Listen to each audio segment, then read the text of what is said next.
থাকলেও এই হাসিনার বর্বরতার কারণে কিন্তু আমরা সবাই একত্রিত হয়ে রাজপথে এসেছিলাম। সেখানে এখন পর্যন্ত বছর পার হয় নাই, মাত্র 6 মাস পার হয়েছে। এখন আমরা দেখতে পাচ্ছি যে আওয়ামী লীগের এই দুর্বৃত্তদের আস্ফলন, তারা লিফলেট বিতরণ করছে, হরতাল অবরোধ ঘোষণা করছে। রক্তের দাগ শুকায় নাই, আর আওয়ামী লীগ এই দেশে হরতাল অবরোধ করবে।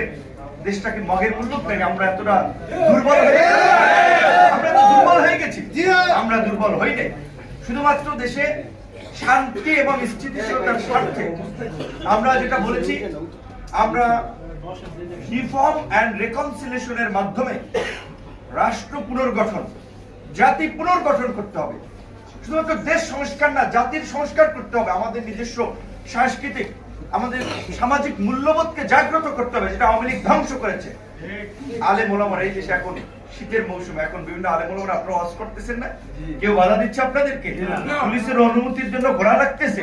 আর আগে একটা ওসি এসপি বাদ একটা এসআই পিছনে ঘোরা লাগতো সপ্তাহের পর সপ্তাহ অনুমতির জন্য।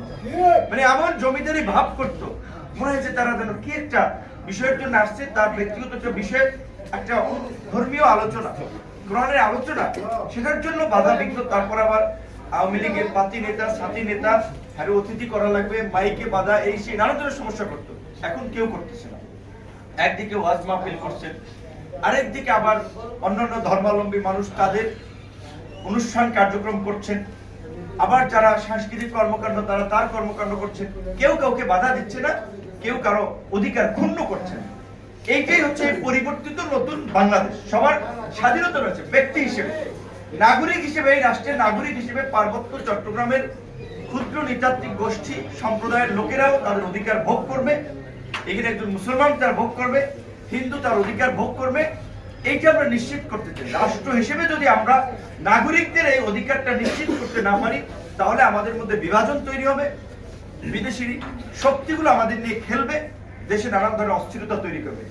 আমরা সকলের অধিকারের প্রশ্নে শ্রদ্ধাশীল, কিন্তু একটা বিষয় আমাদেরকে রাজনৈতিক মত পথের বাইরে গিয়ে পরিষ্কার হতে হবে যে এই জঘন্য গণহত্যাকারী আওয়ামী লীগ এবং তার দোসরদের রাজনীতি এই দেশে চলবে না। রাজনৈতিক ভাবে নিষিদ্ধ করতে হবে। বিএনপি, জামাত, হেফাজত, ইসলামী আন্দোলন, খেলাফত মজলিস, জমিয়াতে উলামা, সিপিবি, বিভিন্ন রাজনৈতিক দল আছে না, বাম ডান, সবাই কর্মসূচি করছে, সবাই করবে। কিন্তু গণহত্যাকারী